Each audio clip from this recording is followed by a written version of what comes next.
Let me tell you what my deep research and basically vision is. I hope there's Bigfoot. I don't think there is. I'm not telling you nothing. The aliens won't let it happen.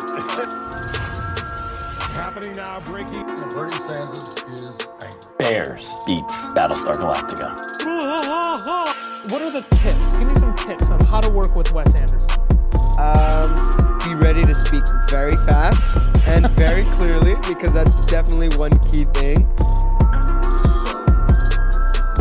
I will only tell the truth. Until you and 6 kids you barely know in wet bathing suits have surrounded 9 chimpanzees outside of a Wendy's. You probably really don't know yourself, okay? Yep. And we back. Hello and welcome. You're listening to your new favorite podcast and the best in political, sports, and paranormal news coverage. I'm your host, Wes Anderson, and this is In the Shed. This is episode 77, so whether you're back for more or finding us for the first time this week, hey, thanks for tuning in. It is early Friday morning, August 30th, and I'm in a shed in the backyard of my home in Alabama, just so I can hang out with you tools and talk about the latest headlines, stories, and rumors in the world of politics, sports, and the paranormal. And that pitter-patter that you may be hearing in the background is rain falling on the roof of my shed as I sit out here in the rain and break down the news with you, my people. Happy Friday. Recently, I went to the hospital. I wasn't in the hospital. Your boy's in pristine health, I'm sure. I don't go to the doctor to check, but I'm sure. But I went to visit somebody else that I know that had just had serious surgery. And when I got to the hospital, I didn't know where to find this person, and so I went to the little desk with the person that doesn't work there but volunteers their time kindly, who's usually 107 years old, and asked. Gave the name, said, I'm looking for this person. Where can I find them? She typed some stuff in the computer. She said, you can find her in room 10. Gave me directions on how to get there. Wrote down on a piece of paper, clear as day, a 1 and a 0. So I wandered through the hospital, noticing that the art put on the walls must have been drawn by 4-year-olds and given to them for free because they did not spend money on it, okay? And finally I get to room 10, and I knock on the door, and I enter. And the lady laying in the bed turns around and looks at me. And I look at her. And she says, "Who are you?"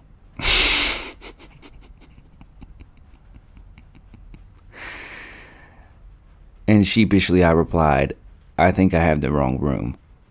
And she said, "I think you do." So I backed out awkwardly and began to walk down the hallway, not going in any other rooms, not knocking on doors, but if the doors were open, I was peeking in, trying to find the person I was looking for. Finally, I get to the end of the hallway, to room number 1, not 10, not 10, but room number 1, just a 1. And I look in, and I see the person I'm searching for, but she looks a little bit different. I was 90% sure that this was the person I was looking for. It's a person that I know, that I recognize. But hey, when you're in the hospital, you look a little bit different. You're in one of those little gowns. Usually you don't feel very well. You don't get a lot of sleep. You look a little bit different, okay?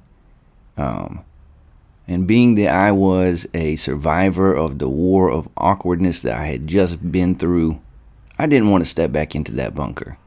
So I take like a step into the room and I ask her name. And she looks at me and tells me that yes, she is who I'm searching for. And I say to her, I'm so sorry. I just got sent to the wrong room, and I was just making sure because I knew that was you, but you looked a little different. And she said, I'm not wearing my wig.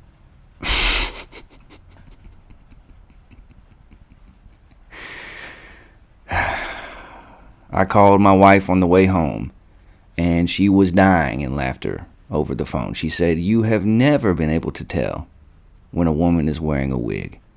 Everybody has their weakness, my people. Every Superman has a kryptonite. Mine, apparently, is that I do not recognize when a woman is wearing a wig. And I think that means that women should love being around me, personally. I don't know, but I believe that Clark Kent's Superman disguise, where he just puts on a pair of glasses, I now think that maybe he could get away with that. At least if he were around me, he could. So that was fun. That was an interesting experience that I had.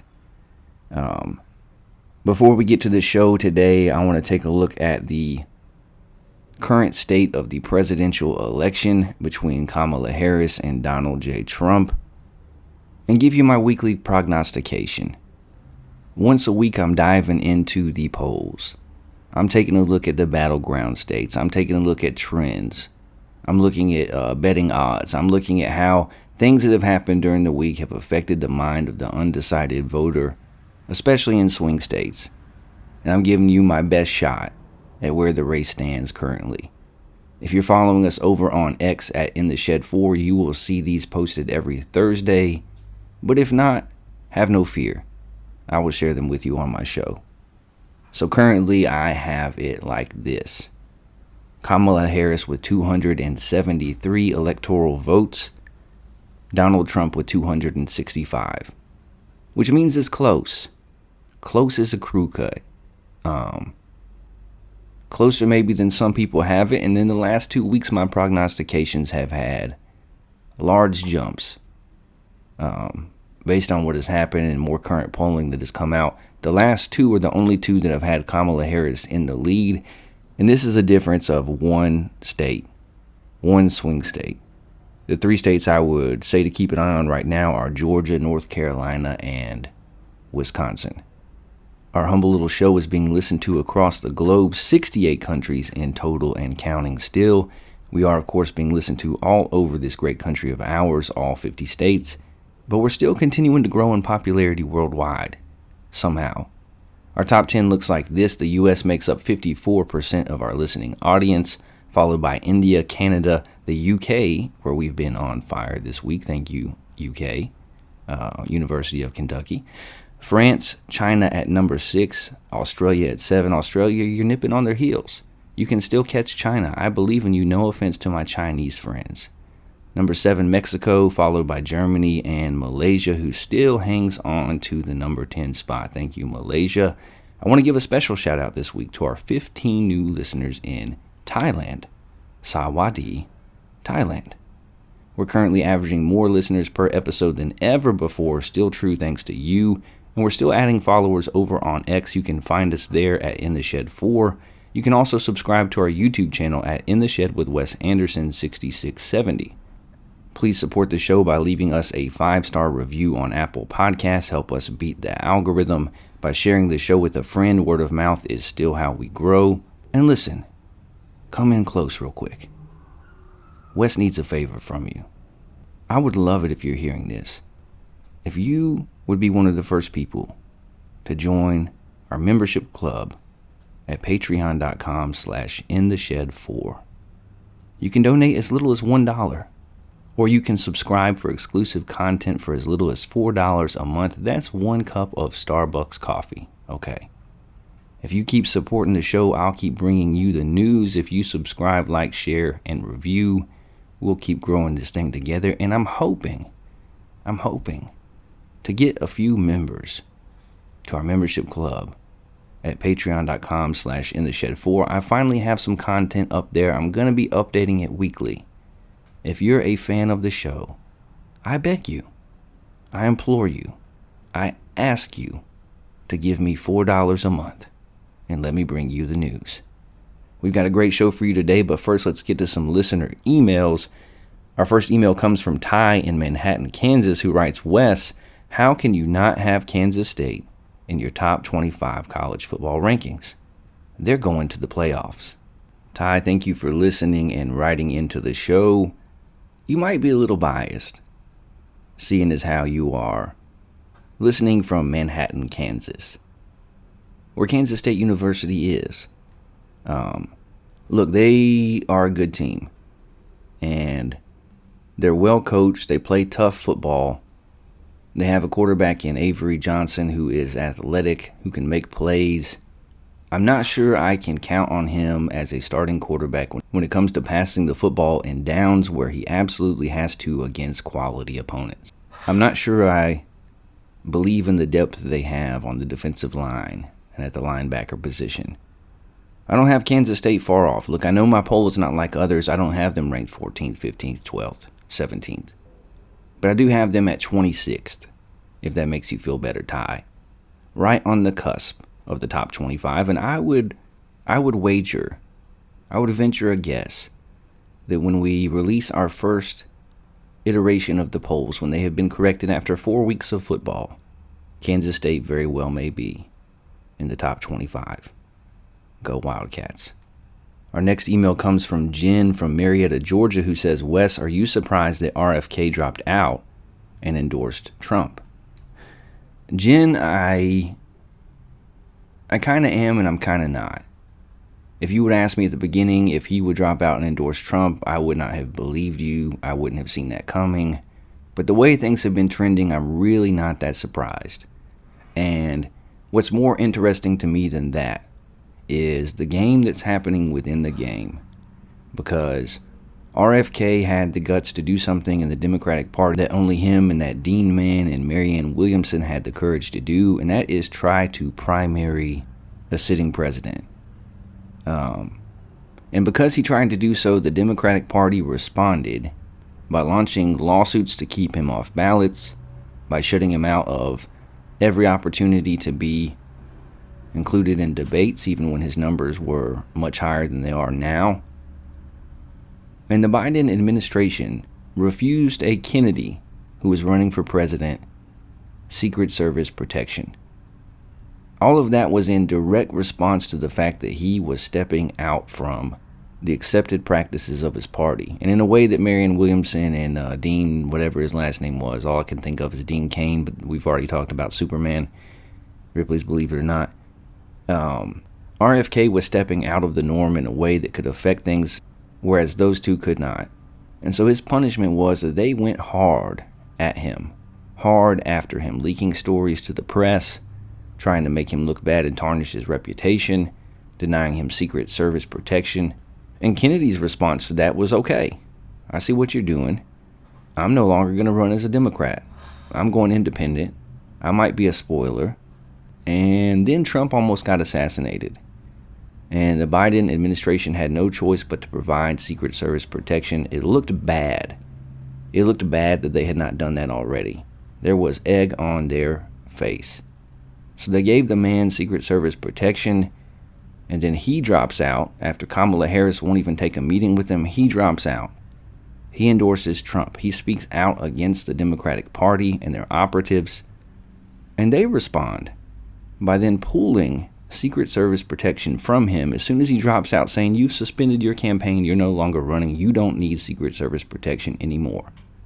Even though he's a Kennedy, even though his father and his uncle were assassinated, even though he's just dropped out to endorse a man who someone tried to assassinate a month ago, and they pull his Secret Service protection in retribution. I call it like I see it. That's what it is. It's a game within a game. And I find that even more interesting than the fact that he did drop out. Thank you for listening. Thank you for writing into the show, Jen.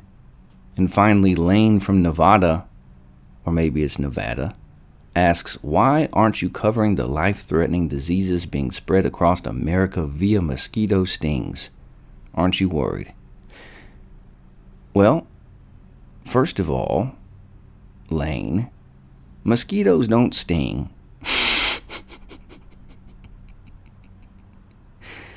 You're thinking of a bumblebee, or a wasp, or perhaps a hornet.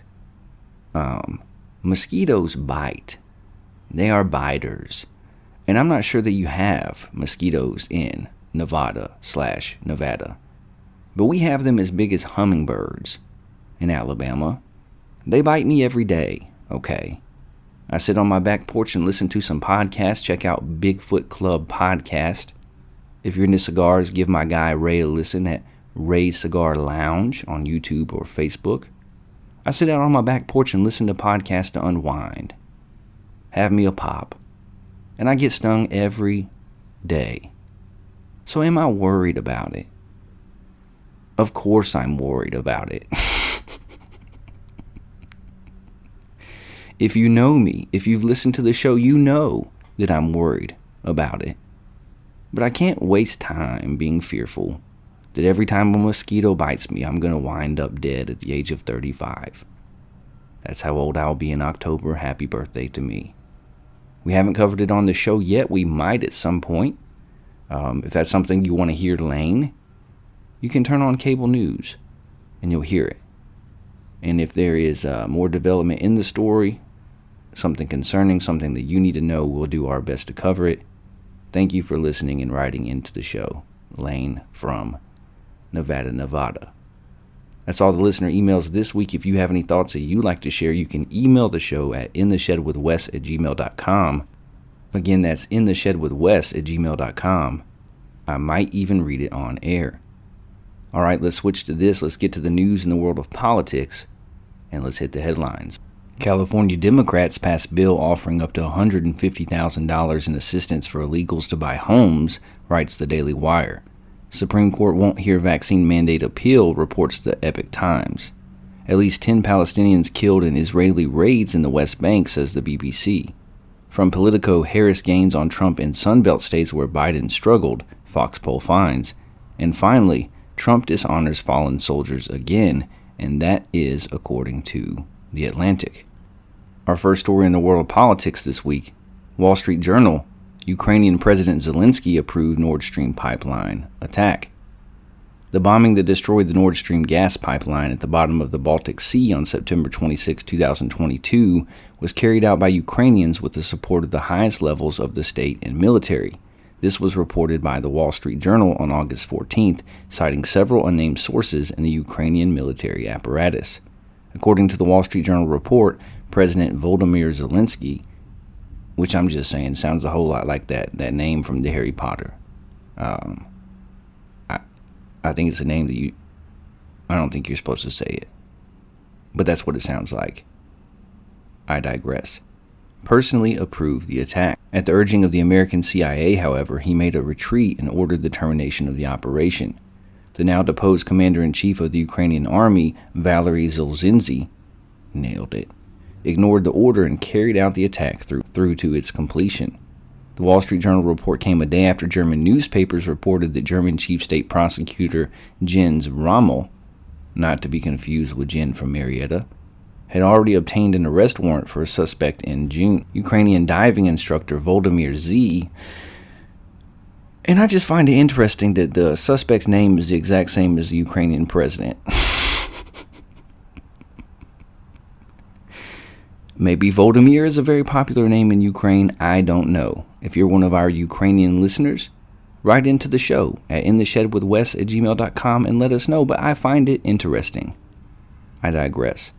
Who is trained as a deep-sea diver, is said to have been a member of the 6-person crew that rented the sailing yacht Andromeda in September of 22, and according to investigators, installed the explosive charges and detonated them. Although the European arrest warrant was sent to the authorities in Poland in June, where Volodymyr Z now officially resides, they did nothing and let him leave for Ukraine. He was apparently warned in advance. With the arrest warrant against the Ukrainian suspect, however, it was clear that after almost 2 years of investigations, the Ukrainian state and party leadership was now also among the suspects. The investigations were until now delayed and dragged out by all sides. Sweden and Denmark, on whose territory the attack took place, did virtually nothing and halted the investigation after a year and a half.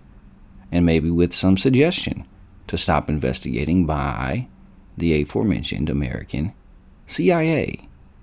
I'm just saying. I'm not saying. I'm just saying. Poland sabotaged the investigations and Ukraine refused to cooperate. In both countries, the attack is celebrated as a heroic deed. But the United States and Germany, the country hit the hardest apart from Russia, also put the brakes on the investigation. The U.S. had an obvious interest in destroying the pipeline that made Germany dependent on Russian gas supplies. President Joe Biden, or former President Joe Biden, because I don't know where I don't know where he is. I think he's on vacation. Even openly threatened an attack 2 weeks before the start of the Ukrainian war. If Russia invades, he said at a press conference with German Chancellor Olaf Scholz, then Nord Stream 2 will no longer exist. We will put an end to it. And that's pretty brazen. It wasn't us, but that's pretty brazen. For its part, Germany feared that the identification of the real perpetrators would affect its war offensive against Russia, which is advancing with billions of euros in arms supplies, and the largest rearmament since Hitler. The findings could upend relations between Kyiv and Berlin, which has provided much of the financing and military equipment to Ukraine, second only to the U.S., wrote the Wall Street Journal, quoting a German official familiar with the attack. An attack of this scale is a sufficient reason to trigger the collective defense clause of NATO. But our critical infrastructure was blown up by a country that we support with massive weapon shipments and billions of dollars in cash. The article, which also covers joint research by the German public broadcaster ARD, a daily German newspaper, and the news magazine Die Zeit, paints a devastating picture of Ukrainian responsibility for the attack. Although it's said to have been financed by private businessmen and carried out by a mixed team of soldiers and civilians, the leadership clearly lay with the Ukrainian military. A serving general with the experience in special operations would oversee the mission, which one participant described as a public-private partnership.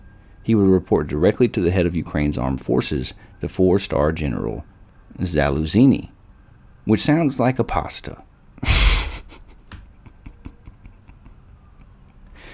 Furthermore, the Wall Street Journal reported, the general tasked with commanding the operation enlisted some of Ukraine's top special operations officers with experience in orchestrating high-risk clandestine missions against Russia to help coordinate the attack. One of them was Roman Chervinsky, a decorated colonel who previously served in Ukraine's main security and intelligence service, the SBU.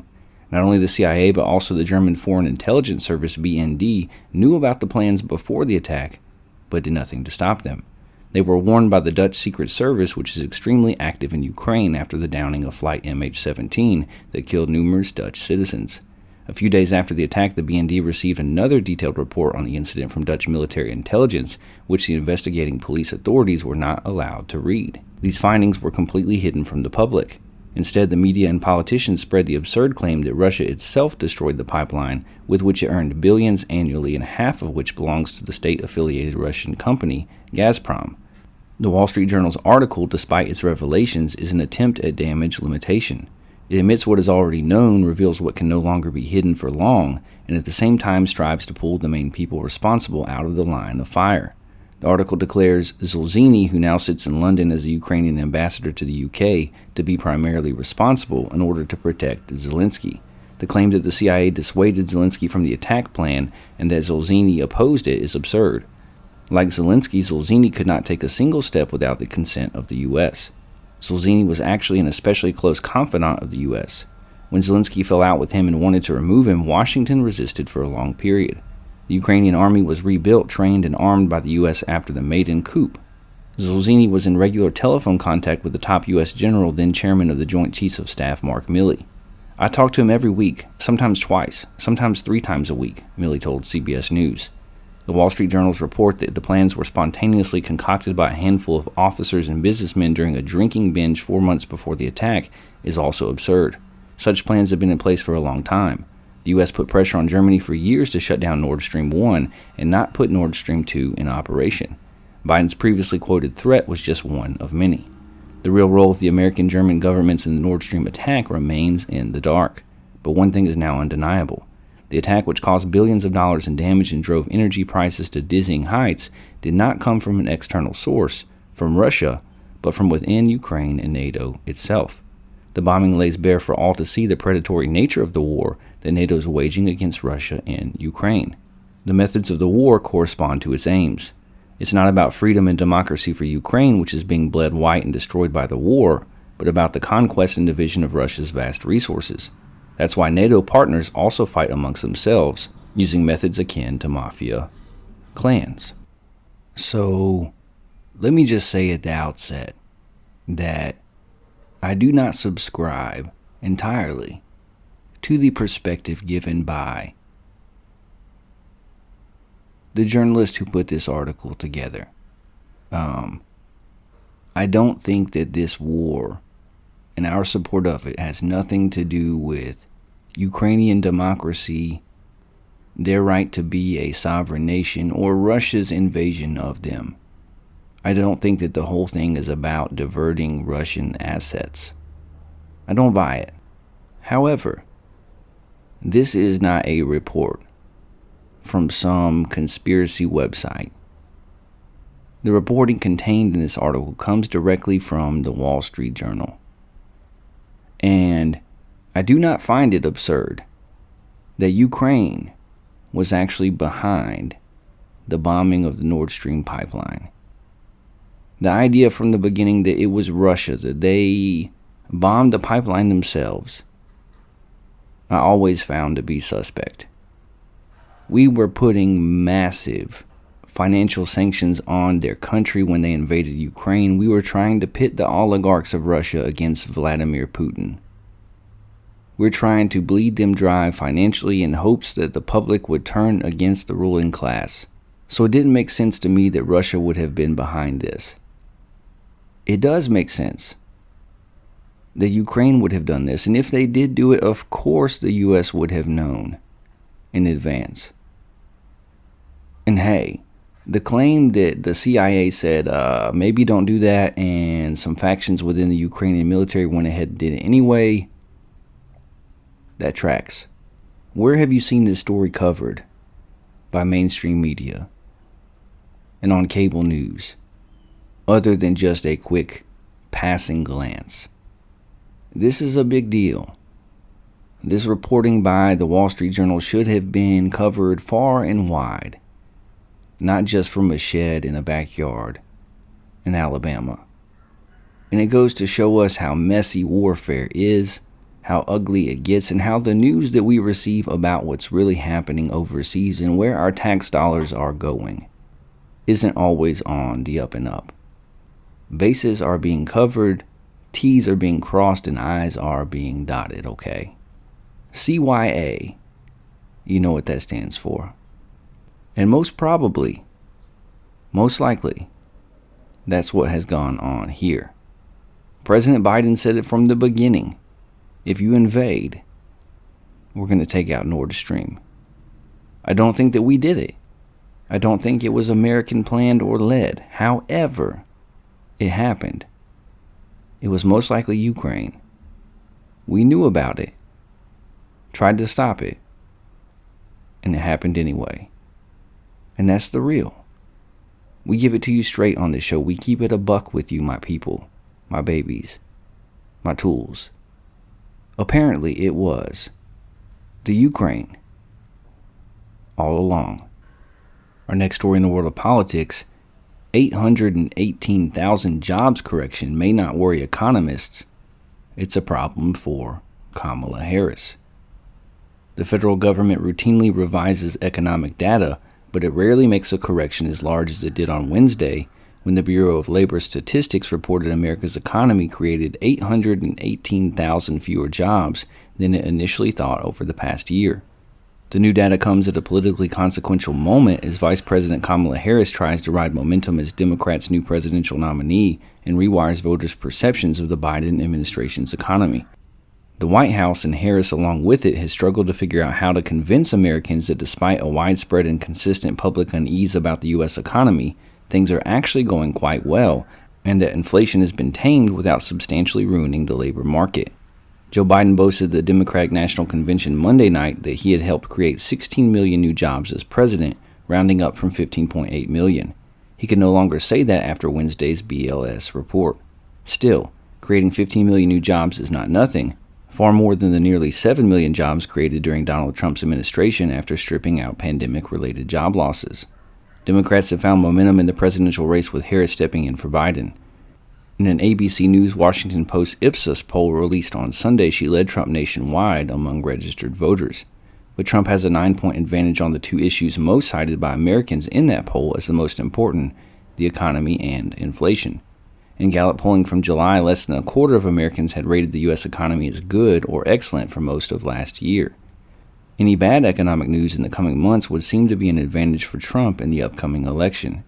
Trump has argued that most of the jobs created during the Biden administration has been taken by undocumented immigrants, an incorrect claim that CNN has fact-checked, although the number of foreign-born workers has grown more than the number of native-born workers in recent months, as CNN's Tammy Luby wrote in June.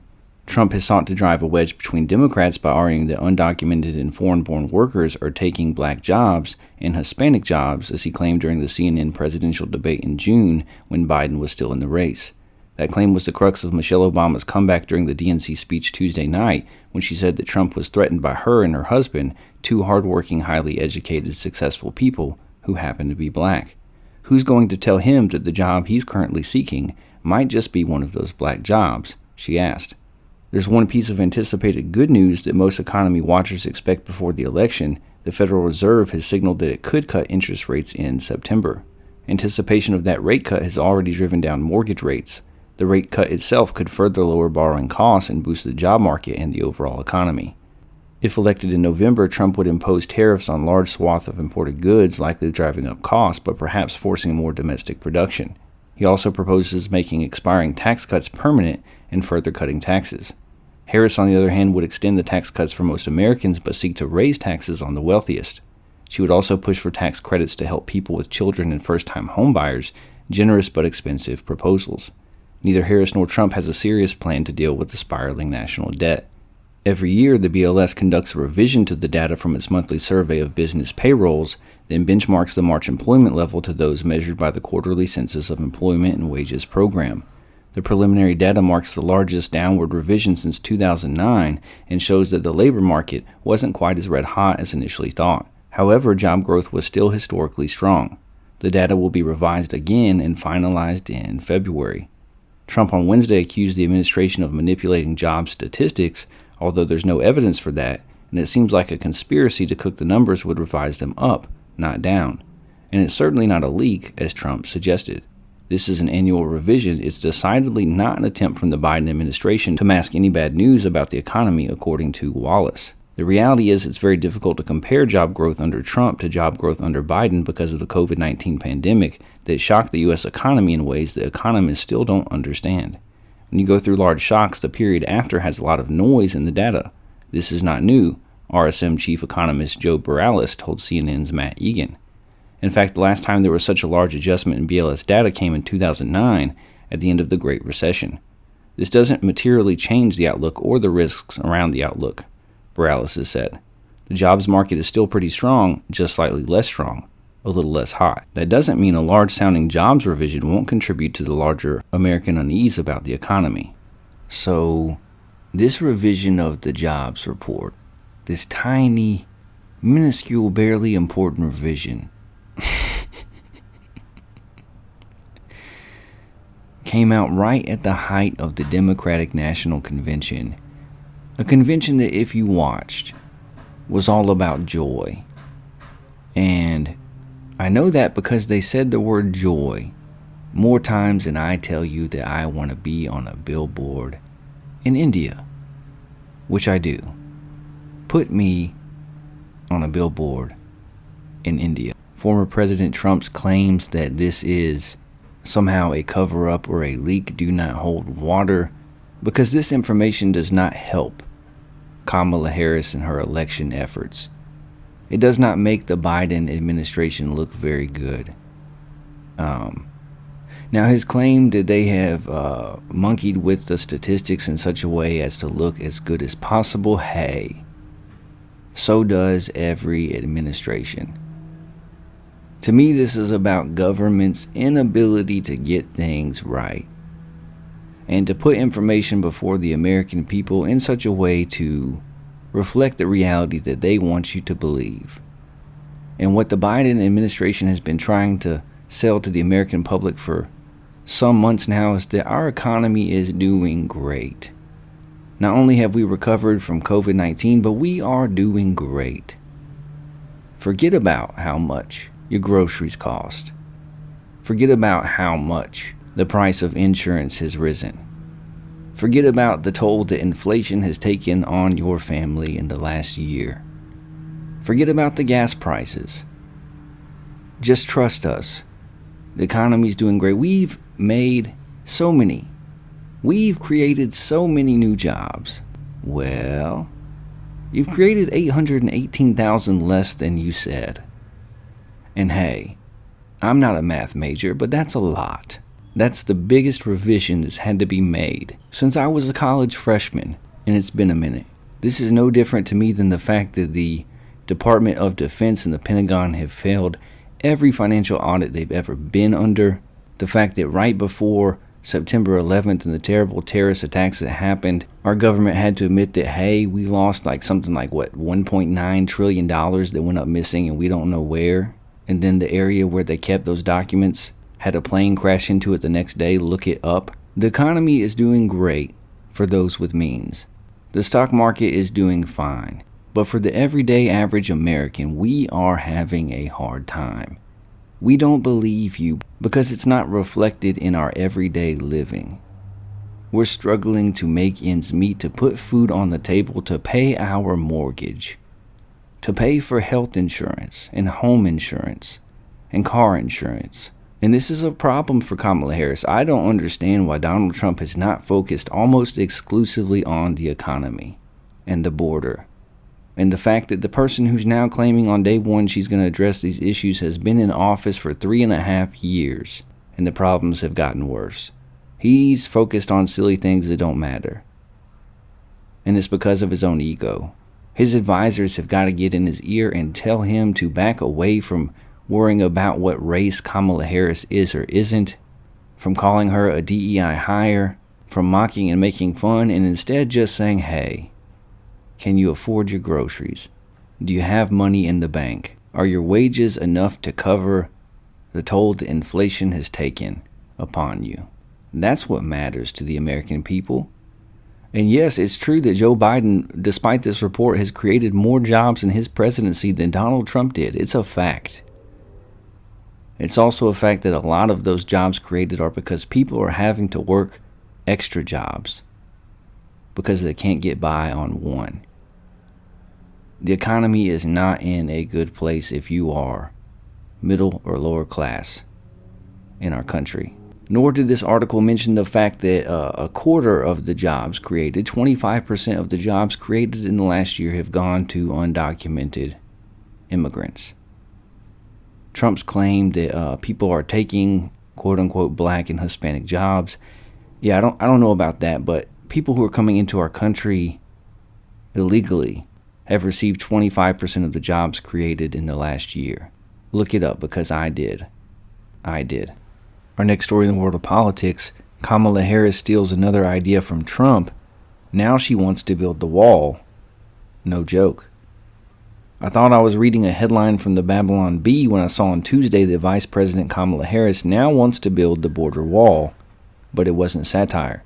Rather, the Democratic presidential nominee has decided that she supports one of former President Donald Trump's signature ideas and one despised by progressives. Here's how left-leaning Axios described Harris's newfound desire to build the wall.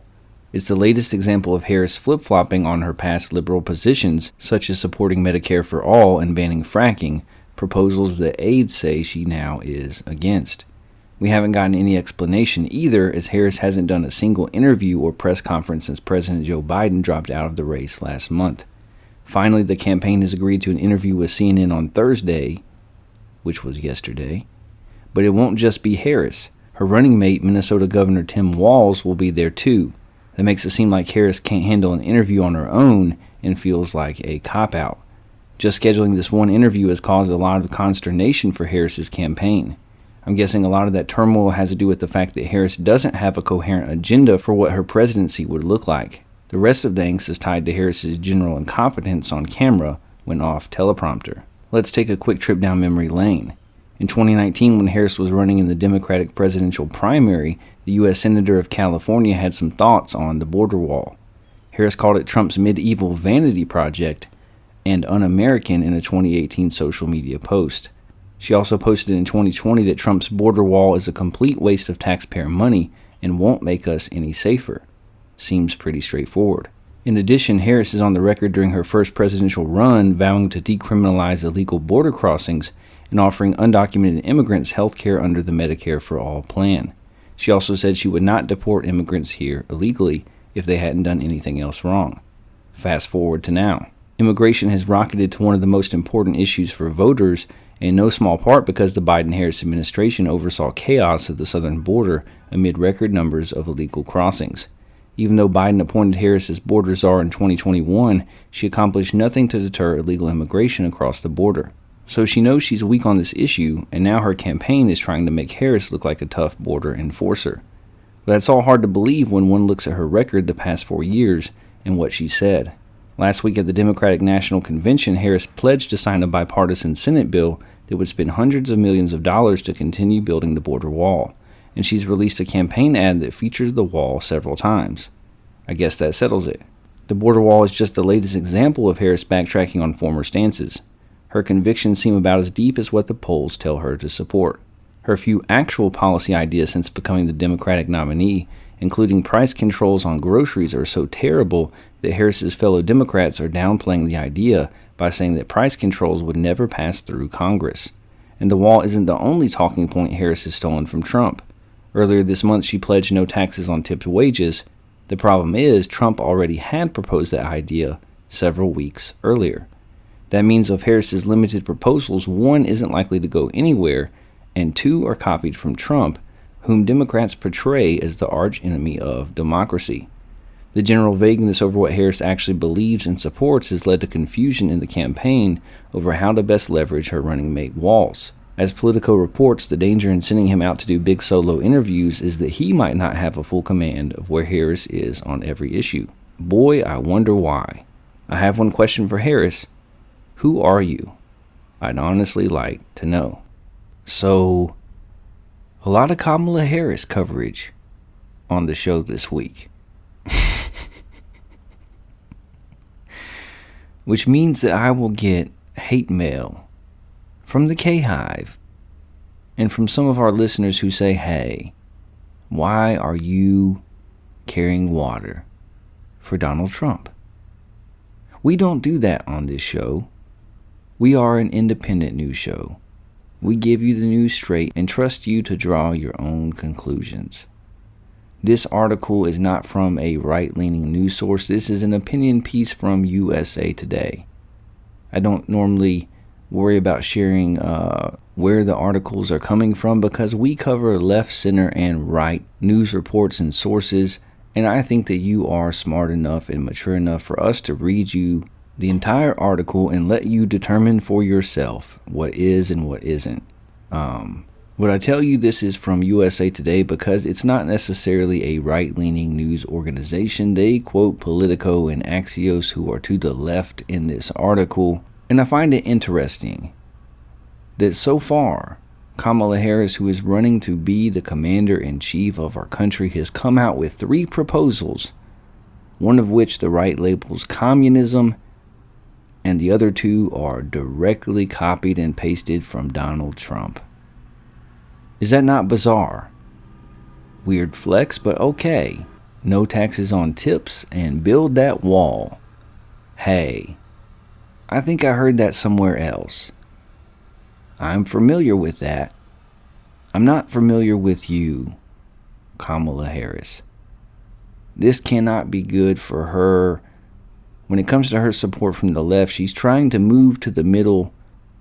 She's trying to gain support of those who did not want to vote for Biden or Trump. 70% of Americans, which I am in the camp of, wanted a different option. And she is trying her best to be that option by going wherever the polls tell her to go, wherever the focus groups tell her to go. And that is not always a recipe for success. Ask Hillary Rodham Clinton. I'm not saying, I'm just saying. Grocery stores are not participating in price gouging. Price gouging is what happens when you are in an emergency and the price is raised substantially on the thing that you need. What's happening is, in a response to inflation and the hardships that have come in production and transportation of goods due to the American Rescue Plan, COVID lockdowns, and the Inflation Reduction Act have resulted in goods costing more than they should. And 2 of those 3 things at least are a result of the Biden and Harris administration. at least. Most grocery stores are not Walmart. Most grocery stores are family owned, and they operate on a 2 to 6% profit margin, okay? No taxes on tips is an interesting idea. Came from Donald Trump. Build that wall came from Donald Trump. You've been in office for 4 years. You were labeled the border czar. You were tasked with the near impossible job of getting to the root causes and substantially cutting off the pipeline of illegal immigration into our country, and under your reign, it got worse, and it's a problem. When Kamala Harris starts chanting "lock her up" at rallies,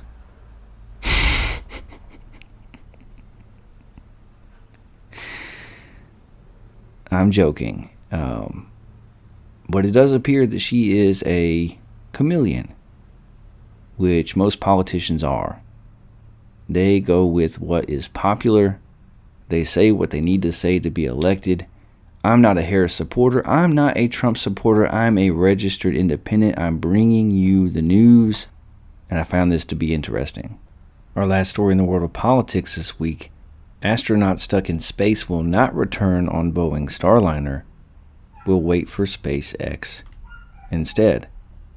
NASA has turned to Elon Musk's SpaceX to return their 2 astronauts who remain stuck in space on board their Boeing Starliner craft since early June. Veteran astronauts Barry Butch Wilmore and Sunita Suni Williams blasted off on June 5th aboard the Starliner for what was supposed to be an 8-day mission. The craft was plagued with issues since its launch, with thruster malfunctions, helium leaks, and more. And I bet that was a lot of fun when the helium leaked, because they sounded like chipmunks in space. SpaceX Crew 9 and their Dragon capsule are scheduled to reach the International Space Station on September 24th for a 6-month rotation mission. The 2 stranded astronauts will hitch a ride back with them after their mission on February 25th, 2025. And they gotta wait till February of next year to come home. That's startling. The Boeing Starliner was developed in partnership with NASA in the hopes of ferrying astronauts to and from the space station. This was their first crewed spacecraft intended to compete with Musk's SpaceX to make such routine trips. Instead, they have remained at the International Space Station well past their planned 8-day mission in efforts to troubleshoot and fix the ship's issues in what was a long-term goal to return the ship with its original crew. Spaceflight is risky, even at its safest and even at its most routine. And a test flight by nature is neither safe nor routine, and so the decision to keep Butch and Suni aboard the International Space Station and bring the Boeing Starliner home uncrewed is a result of a commitment to safety, said NASA Administrator Bill Nelson during Saturday's news briefing. A commitment to safety and a colossal failure. Bill. William. You failed. I digress. The Boeing Starliner will return autonomously to Earth in September, making way for the delayed SpaceX Crew 9 to dock at the ISS. Williams and Wilmore will continue working on research while they have no choice but to wait for their new ride in February. So, 2 astronauts went to space for what was supposed to be an 8-day mission. 1 week, and that's quick math. And instead they are stranded at the International Space Station for months. For months. Boeing is having a hard time. Pour one out for Boeing and its CEO, whoever he or she may be, who I'm sure received a bonus in the millions, despite their abject failure as a company.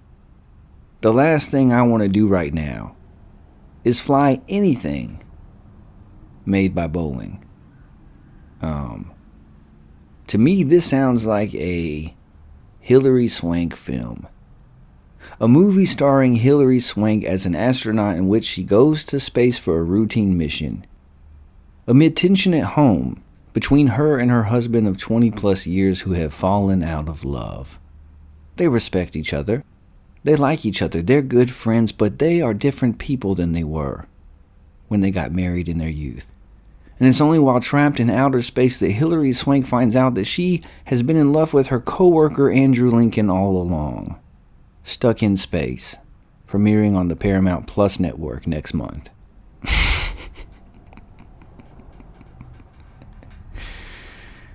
Can you imagine having a job like an astronaut and being stuck in outer space for this long? I hope that they are prepared. I hope they have everything that they need. I hope that they are okay. And they're returned safely home very soon. But this is wild. This is absurd. And Elon Musk has to bail NASA and Boeing out. I wonder what flat earthers have to say about this story. That's where my mind goes. Those who believe that no one has actually been in outer space, hey, how do you explain this? What do you think is going on? This is another reason why, even as a child, I did not want to be an astronaut. I'm happy on Earth. My feet are firmly planted. I enjoy seeing the stars.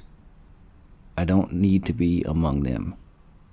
Unless we're talking about putting me on a billboard in India. I want to be on a billboard in India. That's all the news in the world of politics this week. Let's switch to this, the news in the world of sports, and let's hit the headlines. Warriors and guard Steph Curry reach a one-year $62.6 million extension. SEC to give player availability reports this season. Georgia and Ohio State open as college football betting favorites. Patriots pick Brissett to start over May. Ravens GM sees increased urgency from Lamar Jackson. Tennessee makes Danny White SEC's highest paid athletic director. Duke's Connor Flagg signed shoe deal with New Balance. Celtics signed free agent Lonnie Walker. Jack Del Rio joins Wisconsin football staff. Pitt to start Alabama transfer Holstein at quarterback. And finally, Mike Norvell takes blame for loss to Georgia Tech. Starting off in the news of the world of sports, we go to the NFL, where next week we will have an NFL season preview, but on this episode of the show, we give you our yearly, our annual, our much anticipated 7 bold predictions, sure to be wrong, about this NFL season. Prediction 1, the New York Jets finish behind both the Miami Dolphins and the Buffalo Bills in the standings. Yeah. I don't believe in 40-year-old Aaron Rodgers and the coaching staff of the New York Jets to put together a Super Bowl caliber team. Aaron Rodgers, who comes into the season as our 10th ranked best quarterback in the league, has been out of football for an entire year due to injury and hasn't thrown a 300-yard game in a while, even when he was available. The Jets have a good roster, have an excellent defense. They have some pieces on offense to go along with Aaron Rodgers, but in my estimation, their season will be a disappointment. Prediction 2, the Atlanta Falcons win 11 games and make the playoffs. The Falcons, who have traded for veteran quarterback Kirk Cousins in the offseason and have upgraded that important position, are coming into the year primed to make a leap. Every year there are teams who are not in playoff contention that then become teams that make the second round of the playoffs. And the Falcons might be that team this season. They've made key trades to bolster their defense, especially on the defensive line. They've drafted well when it comes to offensive pieces the last couple of times. And they play in possibly the worst division in the NFL. I have them winning 11 games and making the playoffs. Prediction 3, Mike Tomlin has his first losing record as an NFL head coach. Yeah, I'm predicting negative things for the Pittsburgh Steelers. My Uncle Joe will be disappointed, but I'm predicting negative things for the Pittsburgh Steelers. And look, Mike Tomlin is a Hall of Fame coach. The fact that he's been there as long as he has, one of the 2 longest tenured coaches in the league, and has never experienced a losing season is phenomenal. It's impressive. He didn't have a losing season last year with Kenny Pickett at quarterback, but I think with Russell Wilson this year he does. Because behind Russell Wilson is an even less impressive specimen at the quarterback position in Justin Fields, who I was very high on coming out of Ohio State, but has not proven to be a reliable starter in the league. I think they have a losing record. Prediction number 4, the Chargers make the conference title game. And I know. I told you these were bold predictions. I'm sure that I'll be wrong. But I'm just saying, Jim Harbaugh improves quarterback play. He improves rosters, he improves production, and he does it quickly. And for years, the Chargers have had a quarterback in Justin Herbert who many label as a top 10 quarterback despite the fact that he doesn't seem to make them win games on the field. They've had a roster that people have looked at very favorably and they have underperformed. I think Jim Harbaugh comes into the league hungry and with a point to prove. I think they surprise people this year. Prediction number 5. Caleb Williams does not win Rookie of the Year. Look, it's no surprise, I've said on this show, even coming into the draft, realizing he was going to be the number 1 overall pick, that I don't think Caleb Williams necessarily steps into the starting lineup in Chicago and is automatically a world beater. I don't expect him to be CJ Stroud from last year. I don't think that he's Patrick Mahomes Jr. I think that at USC he got away with a lot of undisciplined play from the pocket and threw to a lot of wide open receivers, and we'll see how that translates to the NFL. I think that he's a tremendous talent. He has a lot of upside. I'm not hating on the young man, but I don't think he wins Rookie of the Year this season. Prediction number 6, Daniel Jones starts his last game for the New York Giants this year. I think the Daniel Jones experiment is over. And I don't care what contract they signed him to. I don't care what upside he's shown. I don't think he gets it done on the field. He hasn't exactly been a healthy player the last couple seasons. He's been inconsistent at best. He didn't look great in the preseason. I think that the Giants move on after this year, maybe even during the year. And prediction number 7, the Houston Texans miss the playoffs. I know that they are a team expected to compete. I think that their betting odds are like 5th or 6th when it comes to Super Bowl wins. D'Amico Ryans had an excellent debut as a head football coach. Their defense was superb. CJ Stroud was phenomenal. I think he has a little bit of a sophomore slump. I'm not saying he won't be an above-average NFL quarterback this season, but I don't think he plays quite as well. I think other teams have had a year to scheme and to adjust. I think there are teams that have gotten a lot better this offseason. I think the Houston Texans missed the playoffs altogether. Those are my In the Shed with Wes 7 bold predictions, sure to be wrong about this NFL season. The Jets finish behind both the Dolphins and the Bills. The Falcons win 11 games and make the playoffs. Mike Tomlin has his first losing record as an NFL head coach. The Chargers make the conference title game. Caleb Williams does not win Rookie of the Year. Daniel Jones starts his last game for the New York Giants this season. And the Houston Texans miss the playoffs. What did I get right? What did I get wrong? What is ridiculous? What do you like? Email the show at intheshedwithwes@gmail.com. Find us on Twitter at intheshed4 and let me know. From the NFL, we go to college football next. College football has returned. Rejoice and praise sweet baby Jesus. Little 8-pound, 6-ounce, sweet Lord baby Jesus. Football is back. We'll start off with 3 games I'm most looking forward to watching this weekend that I will not miss. The first is Clemson at Georgia in Atlanta. And I say at Georgia because even though it's a quote-unquote neutral site game, it's a road game for the Tigers. They don't have a long way to go, but it is a road game. It's in Atlanta.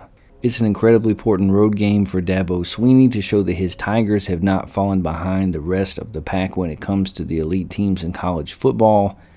And Georgia's predicted to win by 2 touchdowns. I like Cade Klubnik. I think that Clemson is better on the defensive line and at wide receiver than people expect them to be. I have them winning the ACC. I don't have them competing in this game. We'll see if they keep it close.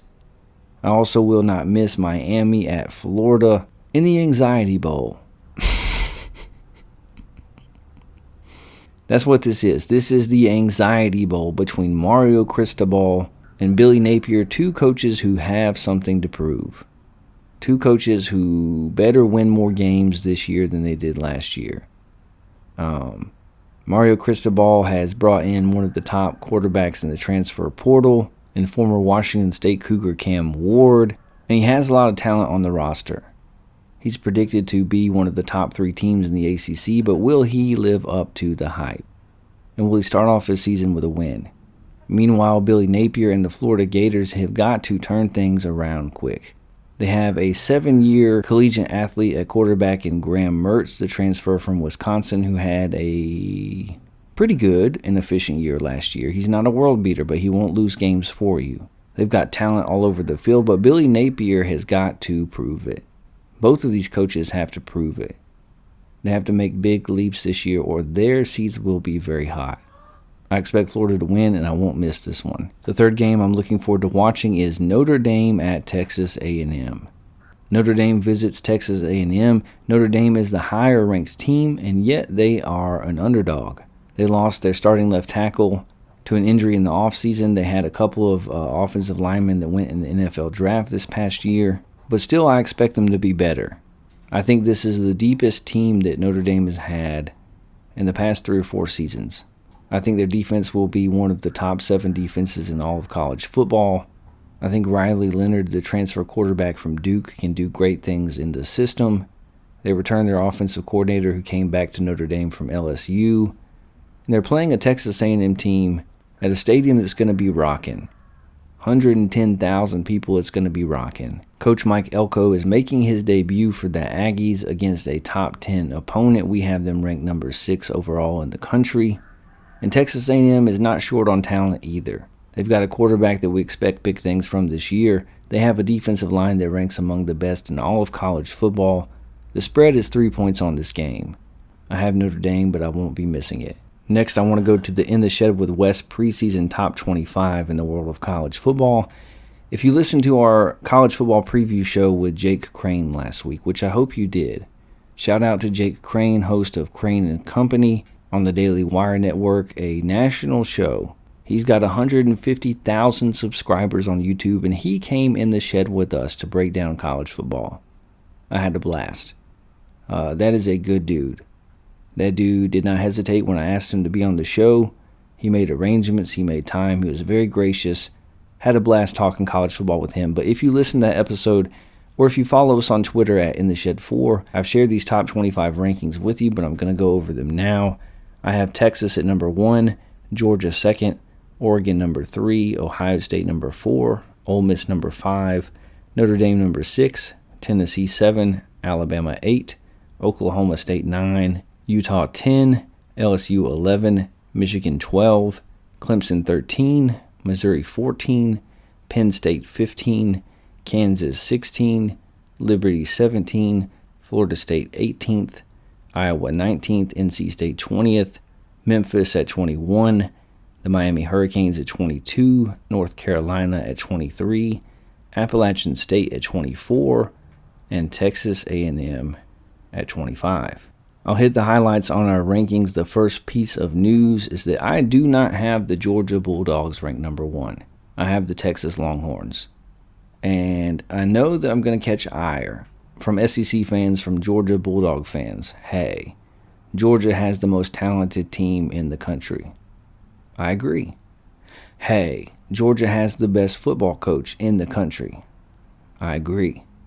Hey, Georgia has an elite defense and a top 5 quarterback in the country. I agree. But yet I rank Texas number 1 heading into the season because in my rankings, I look at where you are today and also where I think you can finish. I love what Texas has on offense, a veteran offensive line, quarterback Quinn Ewers to go along with an offensive head coach in Sark. I think their defensive line will be much better than expected. At least starting off the year, I have them ranked number 1.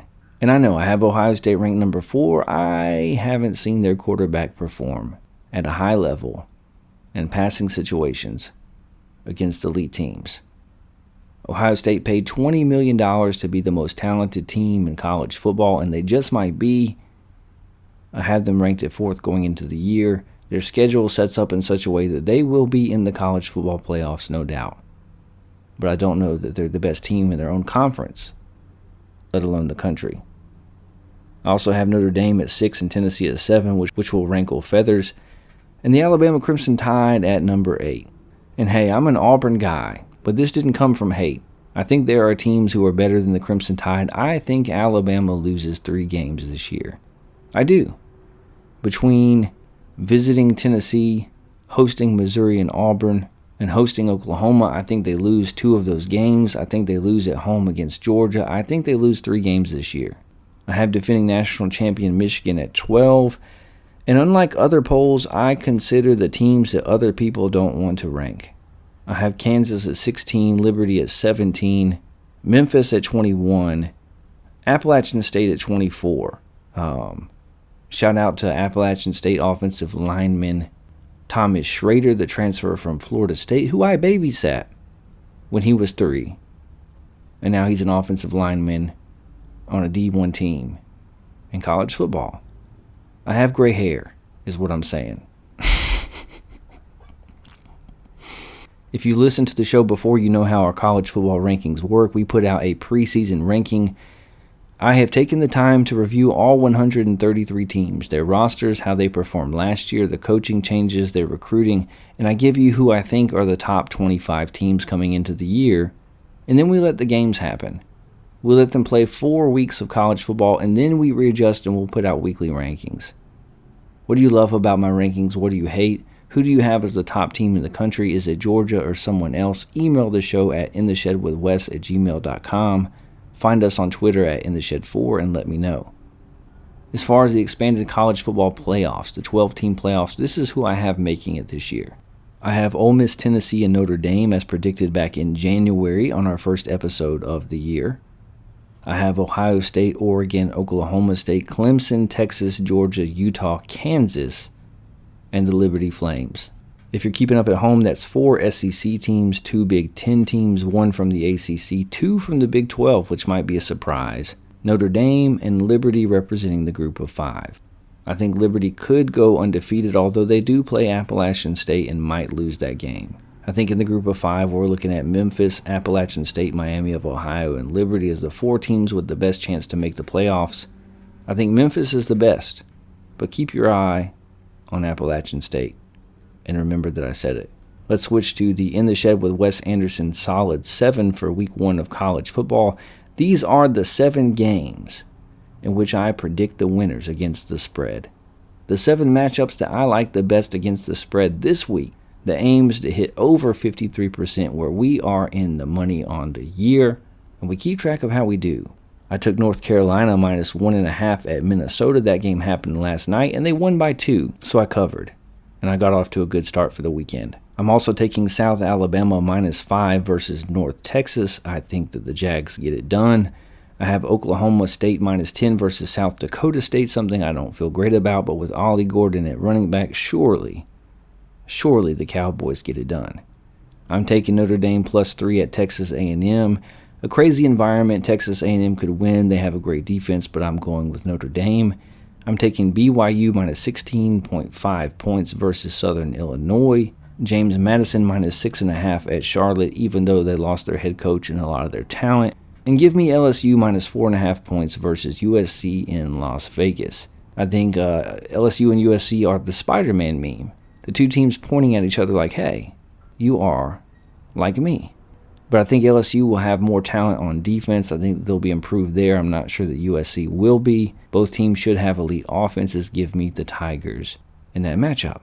The marquee game last night for college football was Colorado versus North Dakota State. The Buffalo versus the Bison. Some wildlife. And you know that nobody covers wildlife like we do on In the Shed with Wes, from a shed in the backyard of my home in Alabama. The Buffaloes got the win by 5, winning 31-26. And they didn't look very much improved from last year. Deion Sanders had a tumultuous offseason.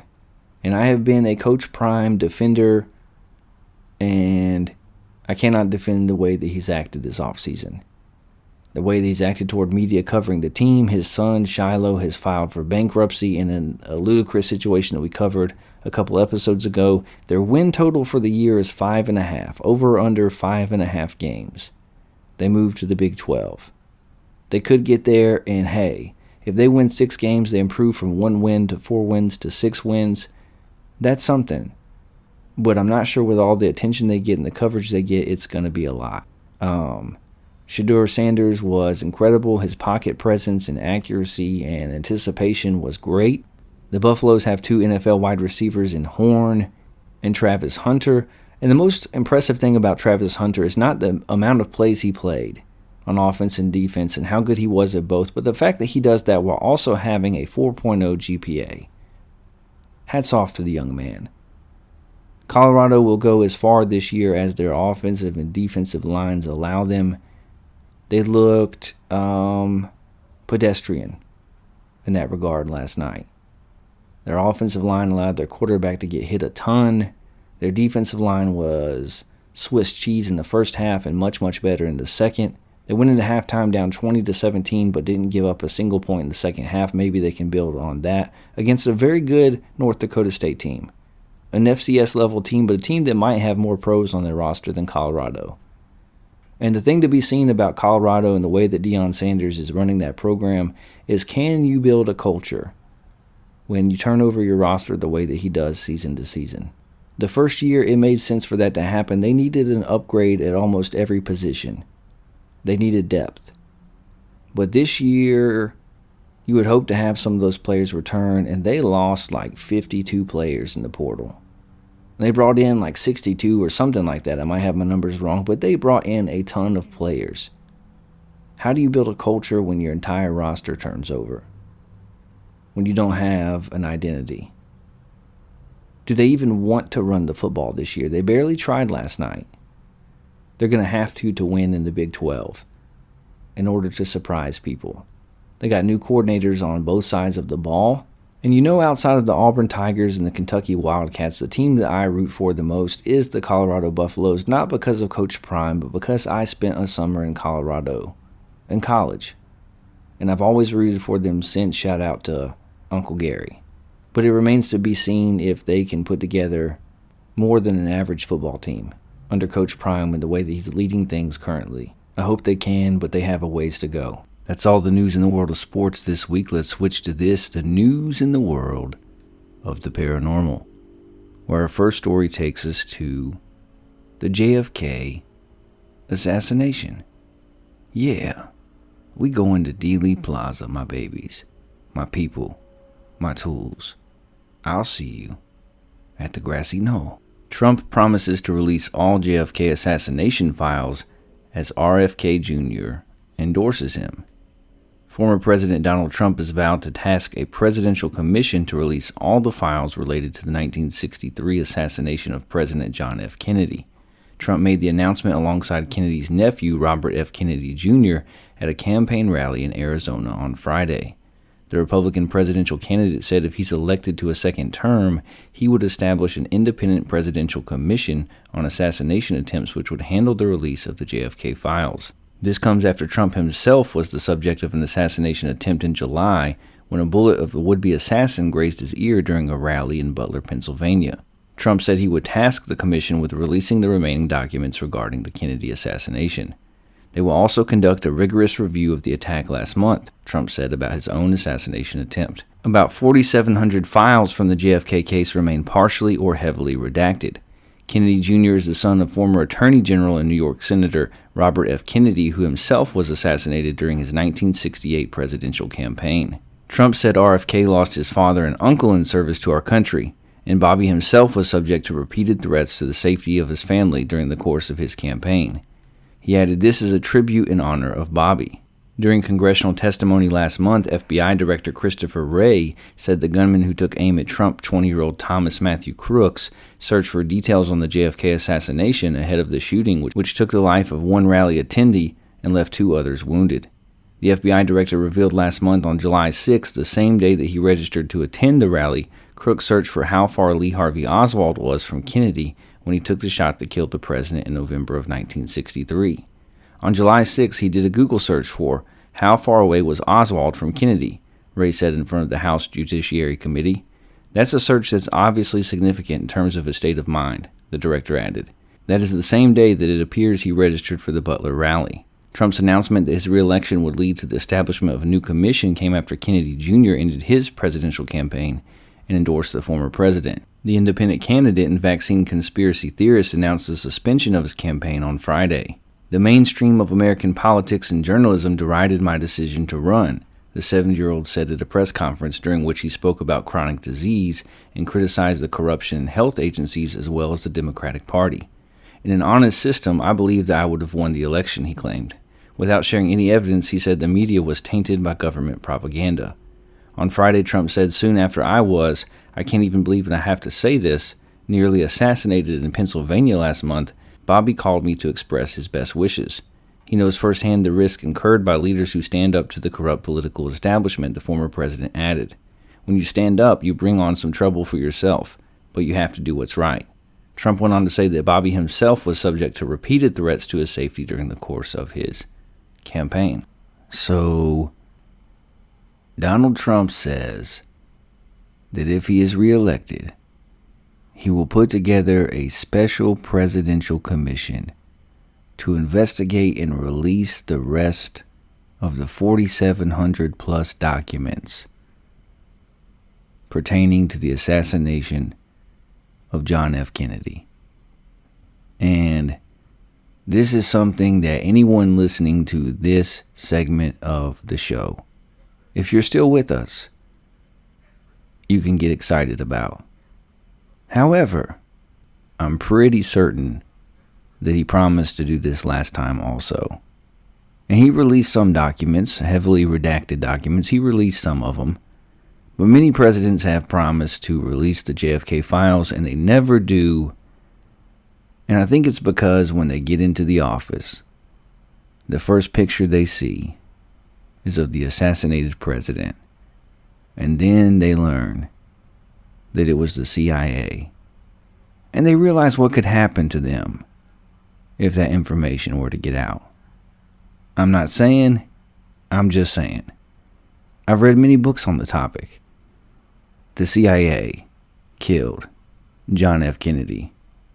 I don't know if Cuban nationals were involved. I don't know Lee Harvey Oswald's role, or if he was just a patsy.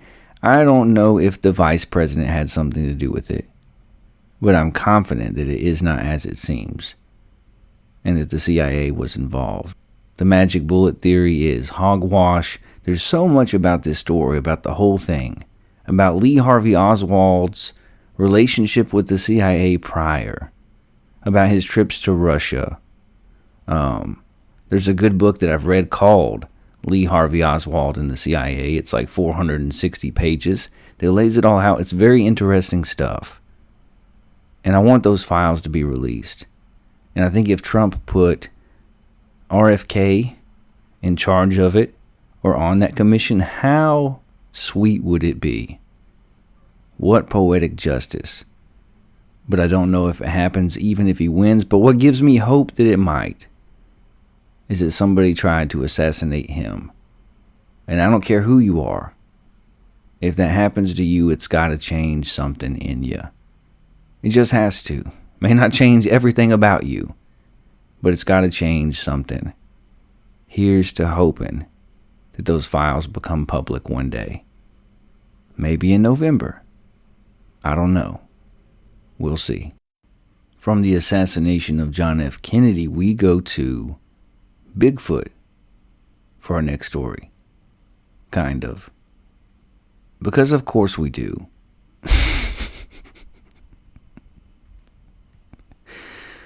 Because there's no show like In the Shed with Wes Anderson. Les Stroud on Survivorman Bigfoot. As a few readers may know, I've been working diligently for years on a non-fiction book about the Sasquatch phenomenon. Do phenomenon. Do phenomenon. Do da da da da da da da da. The travel memoir entitled In the Valleys of the Noble Beyond, In Search of the Sasquatch, and that is a heck of a title, I must say.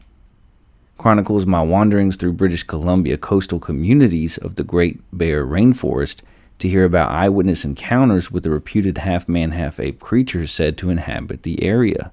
The journey was driven by an unrelenting fascination with Bigfoot mystery that goes back to my childhood.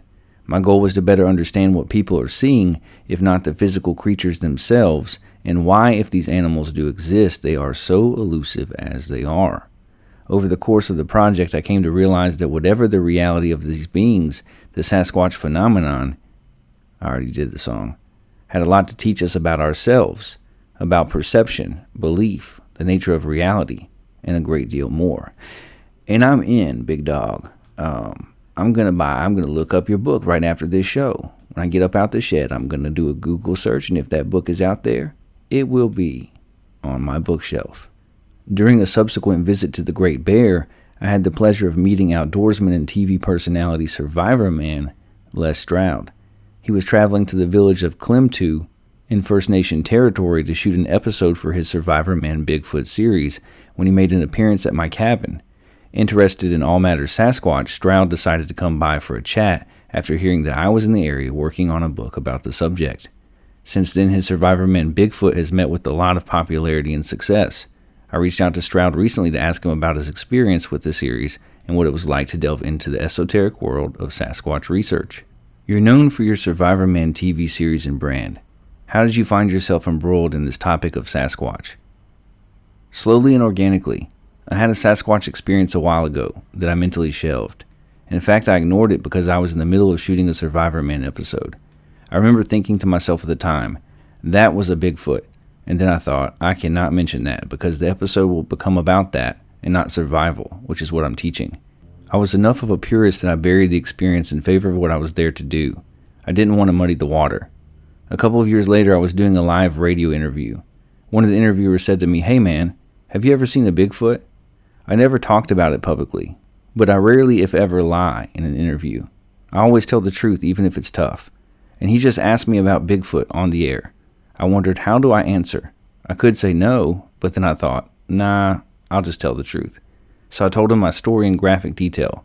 I didn't realize that admission was going to start a mini firestorm on social media.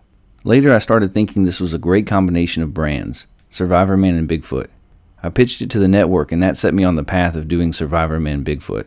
There was a business decision there, but also a genuine curiosity, because I wanted to understand what happened to me that day. What did I hear? What did I go through? Those questions sent me down a rabbit hole that led to a whole new world I was not expecting. You haven't taken a hard position about the existence of Sasquatches. Which arguments for and against have impacted you the most? Obviously, I must have some consideration of the possibility that there's something real going on here, or else I wouldn't be interested. I'm not trying to be coy by saying that. At the same time, I try to keep my personal perspective about it at arm's length. In fact, I find myself sometimes being a little bit skeptical, but I also don't embrace the hardcore skepticism and say that it's all nonsense.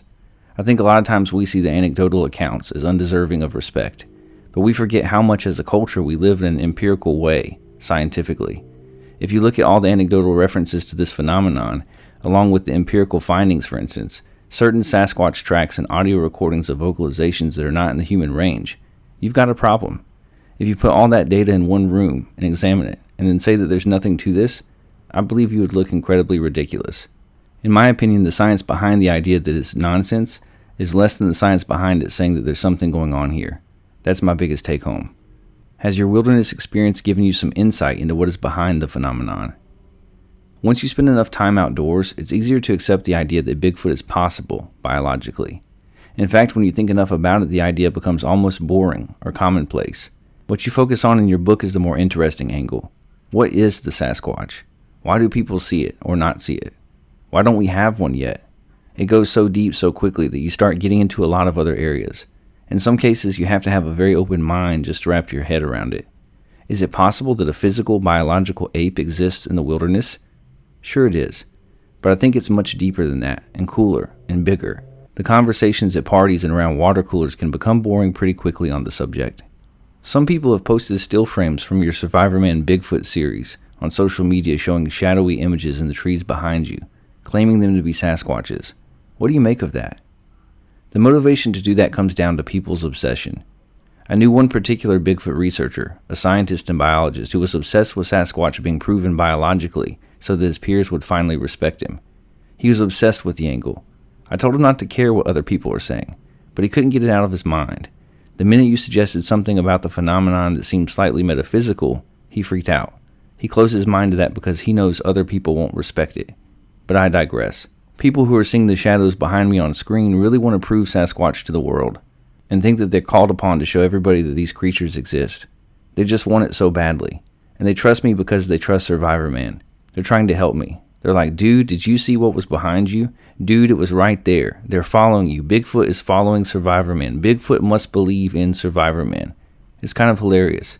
My editor and I were curious, so we went back and looked at those episodes. We have the high definition of that footage in those frames. They're just shadows in the trees that are blowing in the background. I checked into every single one. People are seeing images on their TV and computer screens that have been compressed 16 different times by quality control. What observations have you gleaned about why we pursue these creatures? There's some evidence for their existence, and it makes people curious, as it should. So let's put that aside for the moment. I think it's also tied to nature. Bigfoot seems to show us how to exist and live properly in the natural world, like a big brother who could guide us back. It ties in with some First Nations perspectives on that issue which reflect aspects of their culture. Some enthusiasts go on and on about how Sasquatches are trying to show us the way back to nature and are helping to reconnect us with the natural world. I think that's where a lot of fascination and obsession comes from. We're missing something and feeling guilty about it. We know from quantum physics that how the universe behaves, at the quantum level anyway, is influenced by an observer. Physics must therefore be connected to psychology, to our thoughts, motives, and actions. You can't really separate the two fields. So maybe what's going on here, what people are seeing or not seeing, is related to that correlation. The Sasquatch may be a reflection of where reality and our minds overlap. To be somewhat open to the metaphysical side of this is easy for me. People use the term paranormal sometimes to describe their take on things, and that causes huge discomfort. People snicker at that. But what is paranormal really? Isn't paranormal simply normal, but we just don't get it yet? We don't understand it yet? What if these animals are much more in tune with nature compared to us? What if they have access to certain perceptions and attributes that we don't have access to? For instance, if we had a non-Bigfoot discussion on telepathy with scientists, or people who research these things, we'd have a fairly open and frank conversation about the very real possibility that such abilities exist in us. Most people have had those sorts of experiences at one time or another. When that gets grafted over to Sasquatch, it becomes unacceptable. What's next for you on the subject of Bigfoot? As you're doing with your book, I'd like to bring it back to philosophy and metaphor. I'd like to produce the most current, up-to-date, and definitive feature documentary film on the phenomenon and make it hugely powerful. In addition, I'm launching a new podcast that will definitely tackle the Sasquatch subject every so often. The really great question which you landed on is the why of it all, and what does it mean? And that's what I like. A lot of people aren't getting philosophical about it, and I think they really should.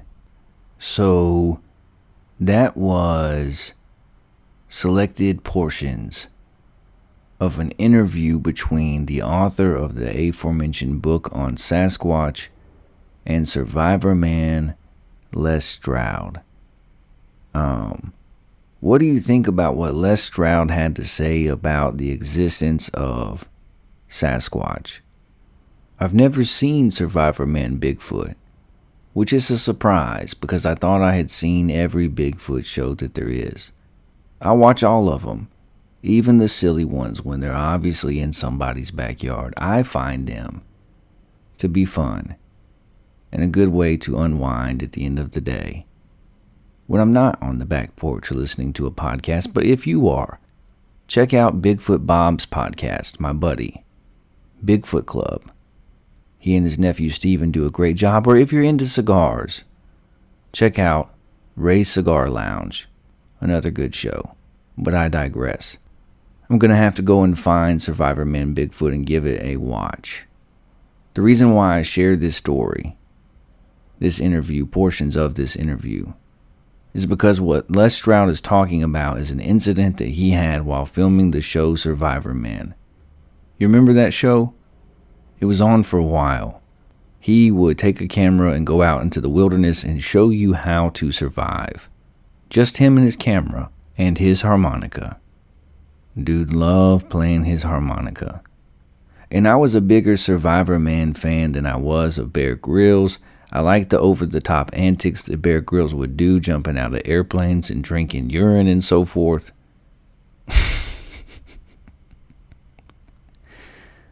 But Les Stroud was the real deal. He was out there in the sticks and it was just him alone. And while filming the show while out in a remote area of a forest, he says that he encountered Bigfoot mind speak, that he was receiving language, words, thoughts put into his mind telepathically from a Bigfoot. They weren't his own thoughts. He hadn't gone crazy. no one else was around, and his way of making sense of it was that this was some type of Bigfoot experience. Certainly interesting, certainly thought-provoking. I've told you previously that one of the best books I read last year was Ron Moorhead's The Quantum Bigfoot, diving into stuff like this, to quantum physics and reality and perception and belief and what people see in the wilderness and in the woods and in the forests. It's very interesting stuff. I love the definition that Les Stroud gives of paranormal. Very much like the definition we gave on episode 001 of the show 3 years ago. What people often call paranormal is normal that we just don't understand yet. Very Fordian, and I dig it. What do you think, my babies, my tools, my people? Is Bigfoot mind speak possible? Do you believe in Bigfoot? Do you think that it's a flesh and blood creature, or are you open to the woo? Do you think it's possible that something else is going on here? Les Stroud seems to believe so. From Survivor Man Bigfoot, we go to the cinema for our next story. Because I went to the cinema recently, and I saw Alien Romulus. Yeah, I saw the new Alien movie, my people. I'm going to do something I haven't done in a while on this show, and that I usually do in the paranormal segment. Give you an official In the Shed with Wes Anderson movie review for Alien Romulus. The sci-fi horror thriller takes the phenomenally successful Alien franchise back to its roots. While scavenging the deep ends of a derelict space station, a group of young space colonizers come face to face with the most terrifying life form in the universe. The film stars Kaylee Spaney, David Johnson, Archie Renault, Isabella Merced, Spike Fern, Eileen Wu, and is directed by Fede Alvarez. The runtime of Alien Romulus is 1 hour and 59 minutes. Approximately the same time, possibly, maybe, of this episode when it is finished and put out there into the world. And to you, India, I love you, India.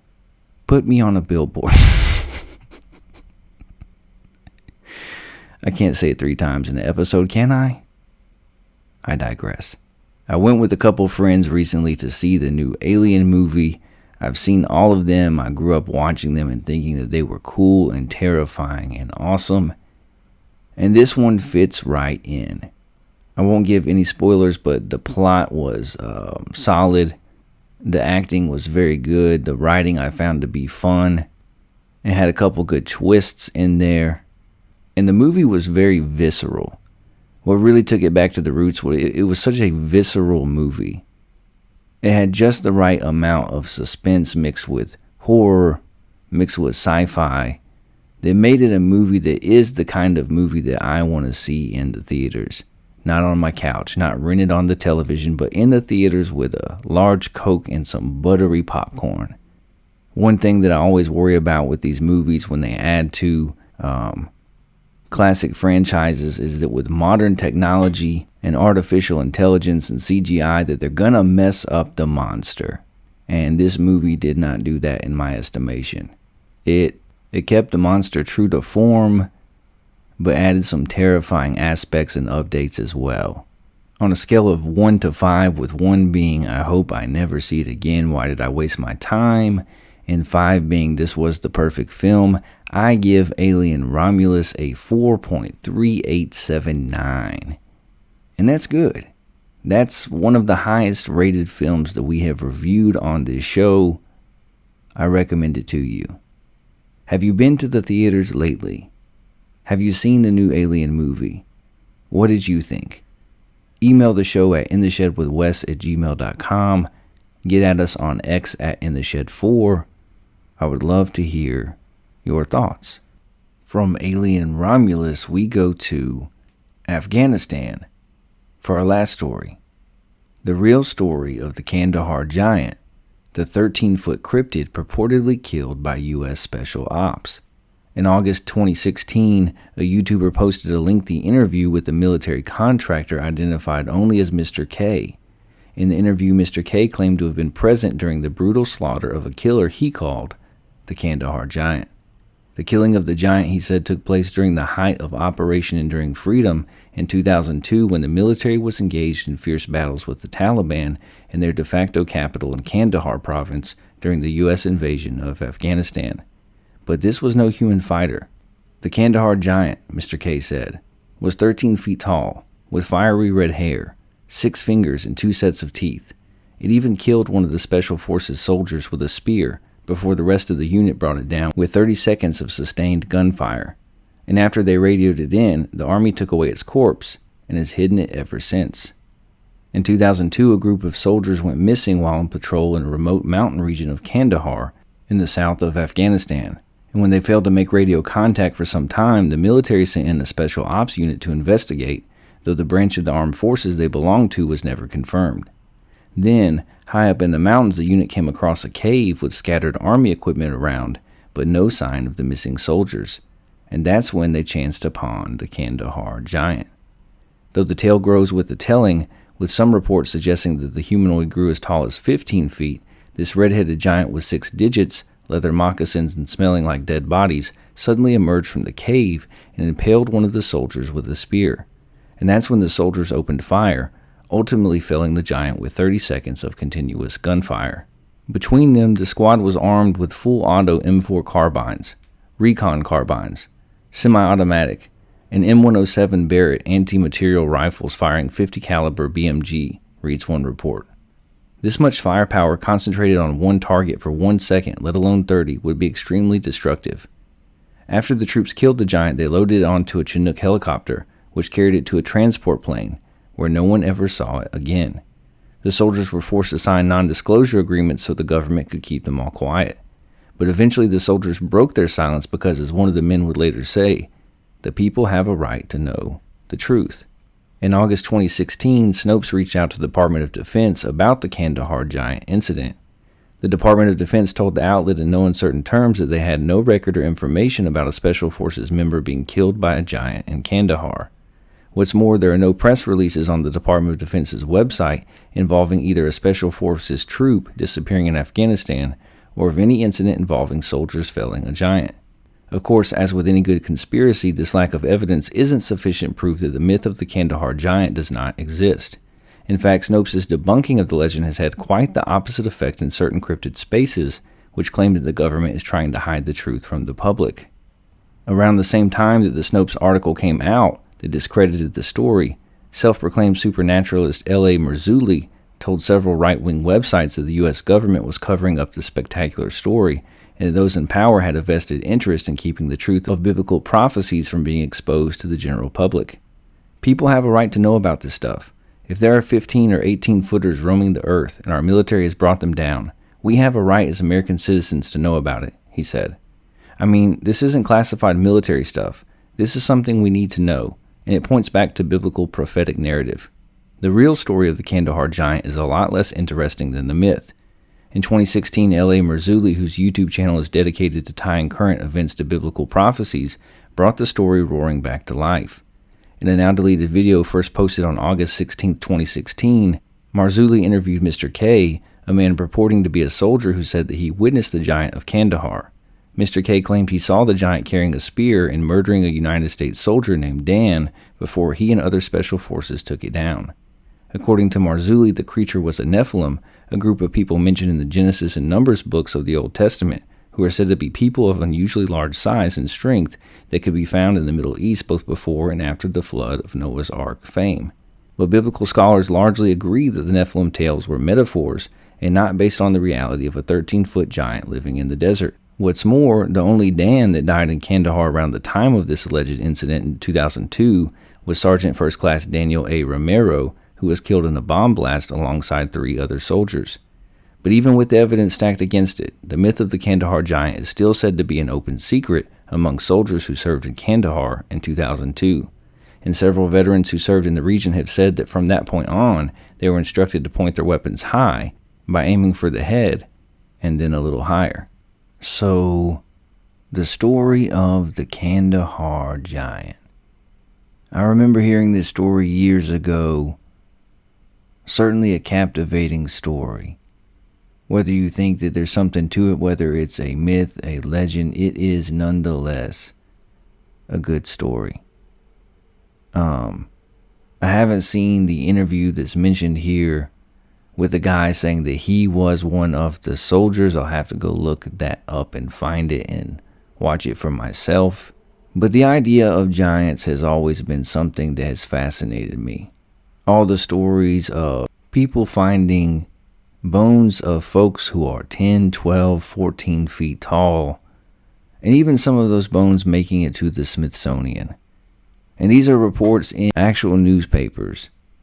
I'm familiar with the Nephilim. I know a little bit about the Bible. They're mentioned in Genesis. They're mentioned in Numbers. They're in the book of Enoch. I don't know that I would agree with this article when it says that biblical scholars agree that they're just a metaphor. What the Bible says is that they are the offspring of fallen angels who were cast out of heaven and human women, and that they were the men of renown, the heroes of old. And it does say that they were on earth both before and after the flood, and it doesn't give us a lot of other information. It is believed that they were giants. I would like to talk to some soldiers that served in that time frame in Afghanistan in 2001, 2002, 2003, and see if they heard this legend when they were actually there, boots on the ground, or if this is something that popped up years later. Do you put any stock in this story at all? Do you think it's completely debunked? Is it possible, whether this was a Nephilim, whether it was something else entirely otherworldly, some kind of cryptid, do you put any stock in the possibility that this might have actually happened? Do you believe the legend of the Kandahar Giant? I don't know that I do, but if you listen to the show, you know that one thing I don't do very often is completely write off a myth or a legend as having not even a kernel of truth there. Because often, woven within the best story is a thread of truth. What do you make of the Kandahar Giant? Email the show at intheshedwithwes@gmail.com. Find us on Twitter at intheshed4 and let us know what you think. That's all for this week. You don't have to go home, but you can't stay here. I can't either. It's back in the house and out of the shed for me. Thanks again for listening to episode 77. Make sure to subscribe, like, share, and review. It really does help. If you have any paranormal experiences, opinions about sports or politics that you'd like to share, you can email the show at intheshedwithwes@gmail.com. Again, that's intheshedwithwes@gmail.com. I might even read it on air. Join our membership club at patreon.com/intheshed4. Look for us on Spotify, Apple Podcasts, iHeartRadio, Pandora, the Good Pods app, or wherever you listen to podcasts. And make sure to follow us on X at intheshed4. You can also subscribe to our YouTube channel at In the Shed with Wes Anderson 6670. Tune in again next week when we hit the headlines, talk some college football, and ask the question together, is Garth Brooks a serial killer? This has been In the Shed with Wes Anderson, the best news show in the land covering politics, sports, and the paranormal. Have an adventurous and fulfilling weekend. I'll catch you tools later. Peace out, Boy Scout. Meemaw, we made it! We sure did.